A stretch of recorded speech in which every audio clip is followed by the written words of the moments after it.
Thank you. The Purge, directed by James DeMonaco and produced by Michael Bay and Jason Blum, starring Ethan Hawke and Cersei Lannister.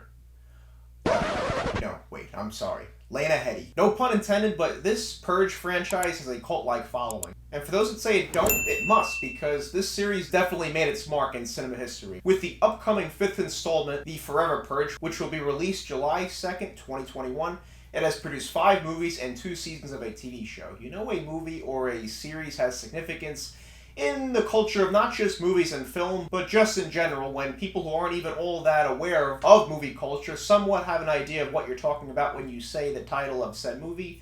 You know that movie has made quite an impact, and The Purge certainly has. Plus, every person who fantasizes about violence and murder, this movie is their wet dream, essentially. It's their Bible. What makes this Purge movie so unique is that this is the only one that takes place in a central location, being the house of the Sandins, and we really don't have an idea of what's going on beyond the home of this family. So this movie, The Purge, is the worst nightmare scenario for those who are not looking to purge, just get through the night safely, but a bad decision leads to that being put in jeopardy for the Sandins. In the other Purge movies, we get to see what it's like in city, urban environments, the outside landscape of the Purge, essentially. This was a good jumping off point for the franchise for sure. Movie starts off that unemployment is at 1% and crime is at an all-time low, with one exception. That one exception? Crime is legal for 12 hours and there is no law enforcement of any kind operating during that time.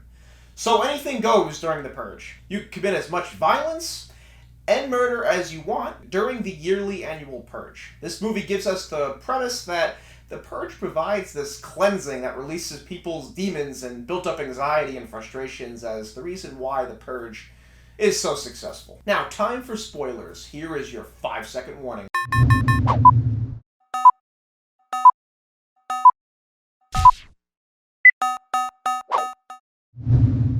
Our story takes place with James Sandin, who sells security systems to protect homeowners during the Purge, and he has built up a nice life for himself.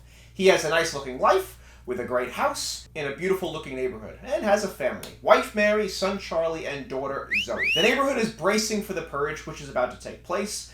Disclaimer, his daughter and son are absolutely unbearable and annoying as and looking and acting the whole movie like they have juvie written all over them. So the neighborhood is prepping for the night of the Purge, and we see Mary interacting with this woman Grace. And she comes bearing cookies as gifts. And this other couple pulls up beside them and wishes them a safe night, which this plays significance later in the movie. And Grace starts being very snippy and bitchy to Mary because she says this neighborhood buying her husband's security systems paid for their new addition on their home. You know, some people are actually saying this neighborhood paid for that new addition on your home. Mary asks Grace if she's going to have her yearly annual Purge party. And yeah, people who are having Purge parties, I look a little sideways at them for sure. So, are you having your annual party, Grace, or...? No. Too much trouble. We're just gonna lock down, watch some Purge events, nothing special. Then the broadcast for the Purge that's about to commence goes off, and it gives the guidelines of how Class 4 weapons and lower are only permitted, which to me is complete bullshit, because if there's no law enforcement, how are you enforcing that? And how government officials of a rank of 10 are the only individuals with immunity during this whole event. And how on top of no law enforcement, there is no medical or firefighting personnel either. So yeah, if you need medical attention or your house is burning down, you're shit out of luck. So right off the bat in the beginning of the movie, we find off that Zoe's boyfriend hid in her room before they had their lockdown, and he surprises her. He was hanging out with her earlier in the day, and this becomes relevant because he's not there to see her, but he's rather there to see her father. His daughter, by the way, the whole movie is dressed up in this naughty schoolgirl outfit, and if she's going to a private institution, that is a pretty relaxed dress code. The son also is a stalker freak, and he created this half-burnt, half-tank baby camcorder contraption that looks something like out of the Toy Story nightmare that Sid created in his room, that lab of just complete terror. And the name of it, by the way, is Timmy. And any kid who creates one of those, I think, should be institutionalized or heavily medicated. And he goes around spying on family members like a creep. This lone guy on the monitors appears, and the creeper weirdo son, Charlie, sprouts up like he needs to do something about it and rushes to the monitors and decides to open the security doors after hearing this guy plead for help. And he winds up sliding in right before the door closes, and James slowly confronts this guy and takes his handgun out. Immediately, though, Henry, the boyfriend, pulls out a gun while at the top of the stairs and starts shooting down at James, and the daughter is a total ass and helps run to help the boyfriend run the douchebag upstairs after he gets shot. So Ethan Hawke goes upstairs to make sure that she's okay, his daughter, and finds Henry laying there all bloody, and he's dead. He's not getting up. I'm promising you, it's not going to change. He's dead. That's the end of him. Then Charlie sees on the security monitors that they have incoming company. These masked individuals pull up, and the one who is the leader, and/or the freakiest of the freaks, takes his mask off, freakiest of this Purge cult here, and talks and looks like he is part of a cult. As we do every year. Ready to violate, annihilate, and cleanse our souls. He says that several neighbors basically told on them and said the homeless guy who was wandering the streets took refuge in their home, and hence, that's why they're there. So this group of guys and gals try to kill this man because they feel as though homeless people are pigs and a menace to society. Mr. and Mrs., the man you're sheltering is nothing but a dirty homeless pig. And also, this homeless guy, he killed one of theirs in the Purge when their group tried to execute him. So now, essentially, they're saying he has to pay. Funny how him trying to defend himself is an executionable offense, but on Purge night there are no rules. They want him returned, and they want him alive. And he swears that they have the means to get into their home. Here's the plan, Sandins. You have until our provisions arrive, provisions which will help us break into your elegant home. We can enter any home we want, and we will want. So this guy is blackmailing and extorting quite severely. And once he's done with his spiel, his cult, they cut the Sandins' lights off. So now they're in the dark and the backup generators come on. And James sits down with Mary and Charlie and tells them, yes, it is a possibility they could get in here. And he's going to try to get this intruder they have now in their home and fork him over to the cult that's outside. And I gotta say, watching these people on the monitors definitely adds to the suspense and horror and eeriness of this film. I mean, if you had people playing with swords, twiddling them, and with these masks that are absolutely pretty terrifying looking, yeah, I think I'd be unsettled a little bit as well. So Charlie locates the man with his freak toy and starts blinking the lights to get his attention and to guide him. So he's already helped him this far, so f*** it, why not help him some more, right? He shows him this secret hiding spot that he has in his closet. Okay, it's noble for him to try and save this guy, but the Purgers have made it clear if they don't get what they want, they're going to kill you. So, to me, he's f***ed up twice because he's putting his family in harm's way 2 times now, and maybe this is all on purpose. Maybe he hates his life and his family and it's like, f*** it, I want him, I don't care if we die.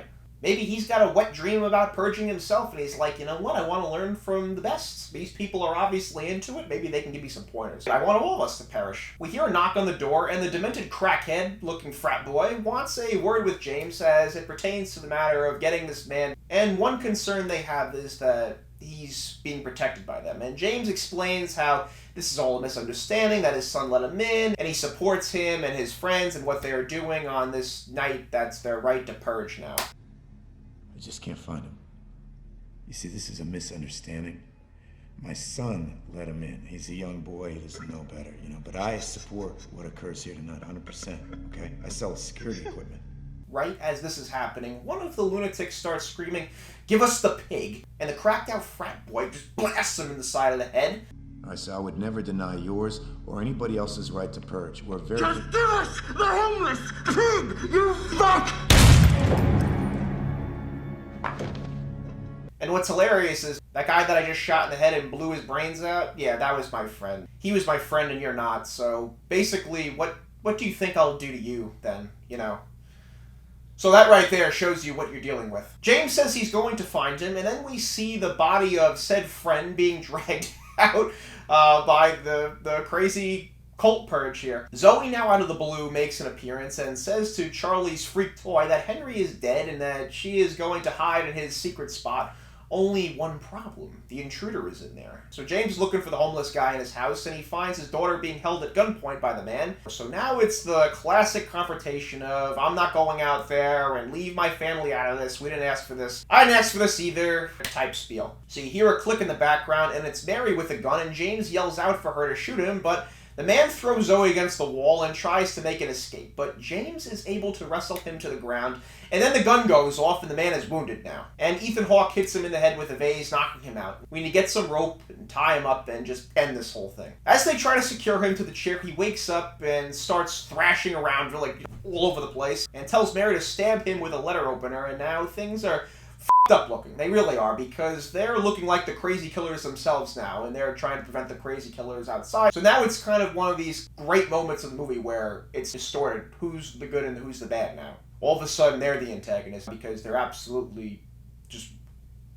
throwing this guy to the wolves. That would be an understatement. They're essentially like torturing this guy now. Mary starts to say, look at what we're doing right now. It's pretty inhumane. This guy is just trying not to die. I mean, that's all he's trying to do. He wants to live like anyone else. The man says, obviously half-heartedly, take me outside, save your children. Which honestly is like a very noble thing to do, even though I know he's like, f it, like, well, there's nothing I can do now.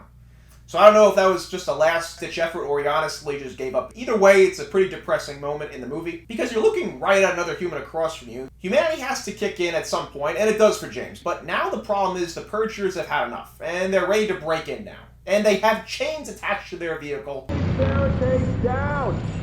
Get chains on every door and every window!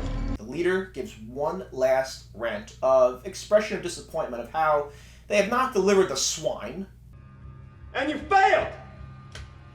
You failed to deliver the homeless swine! I'm very disappointed as you fine folk should know better. That piece of filth that you are protecting exists only to serve our need to purge! And they pull down the door and the windows, and James tells Mary, hey, prepare for combat. Want to tell me what the hell we're doing? We're gonna fight. Now these people are in, and it's a total different ballgame now. Charlie gets found and starts screaming, but James hears and shoots the guy from behind and kills another one in the kitchen. And then gets confronted by this couple that are part of this Purge clan, and this is an incredible fight scene. He hits a guy on the head with a pool ball, shoots a bitch at point blank range, and slams a guy's face into a pinball machine. And oh, by the way, slams an axe into the back of a guy and then proceeds to blast him with a shotgun. So Ethan Hawke is kicking ass totally. He's channeling his inner Liam Neeson. And I will kill you. But the preppy frat man stabs him as he's walking around the corner and asks him, was the swine's life really worth all this? Just one question for you. Was his life really worth yours? Your family's? Now what's left of the Purge crony starts destroying the house. Charlie looks at the monitors and sees what looks like a couple shoot two of the Purge members outside, so kind of interesting what's going on. Is there more Purgers, or is this reinforcements? Is this help? Who knows? Mary gets attacked, and things are not looking so good for her. She's about to get impaled with a very large knife, but two people are right behind them, and just start unloading on these Purgers, and they walk away, right after just blowing them away. So Mary is confused and bewildered by all this and gets up and turns the corner only to find James bleeding to death. And the face of the Purgers comes in with his shotgun, and with Charlie, Mary, and James all sitting there just helplessly. And right before he's about to shoot them, he gets filled up with blood by Zoe. James dies, and the heroic neighbors emerge, and Grace, that condescending bitch, says that they are ours, not theirs. Huh? Yeah. Turns out they don't have good intentions either. They are crazy too. Now the drama of being attacked and threatened starts all over again after you just thought it was over. Mary asks, why are you doing this? And the reason is because all the money that they made off of everybody in the neighborhood, because they all bought James's security system. And they flaunted their wealth by making their house really nice and giving it addition. Hold up. Nobody asked you to buy the damn system. That was on you, mother. Then these sick surround them in a circle and start chanting like freaks about bless the new founding fathers, a nation reborn. But to the rescue, the so-called swine comes in and puts a stop to the party. Now the tables have turned, and this swine, the so-called pig, says it's their call on whether to keep these people alive. And the lead member of the Neighbor Purge cult says, get it over with, do it. And Mary's like, nah, which to me was crazy, because you still have to see these people after all this has taken place. To me, that's not possible. To me, I was dumbfounded at that scene right there. Is she like, you know what, I don't want to kill you now. I'm going to think of something real up to do to you. Maybe it's that. Maybe it was she didn't want that instant gratification. She was like, let me let them think of what I will do to them after this. So maybe it's that. Maybe I just figured it out all right now. So they're all sitting there at the table waiting for the end of the purge to take place, the alarm to go off and signal that the morning is here and the purge is over. Grace tries to take the shotgun on the table, but she's unsuccessful and gets the butt of the gun rammed into her face, and she becomes a bloody mess, and it's pretty satisfying to watch. And the man who's had a hell of a night departs and tells Mary good luck, and she asks him if he's going to be okay. And he survived this. I think he could pretty much survive anything. And it ends with the Sandins looking outward on the front porch of their property and seeing the carnage of what has taken place outside of their home. The Purge, certainly a memorable movie, and my final grade for The Purge. Can I get a drum roll, please? A B.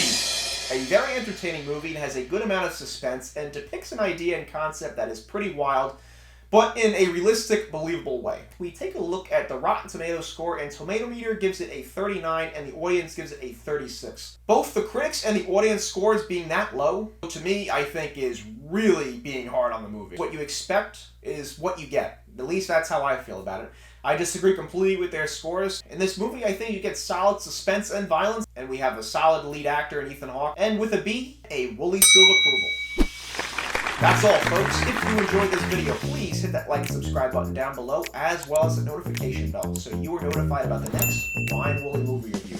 I am Ryan Woolley signing off, saying thank you, and hasta la vista, baby.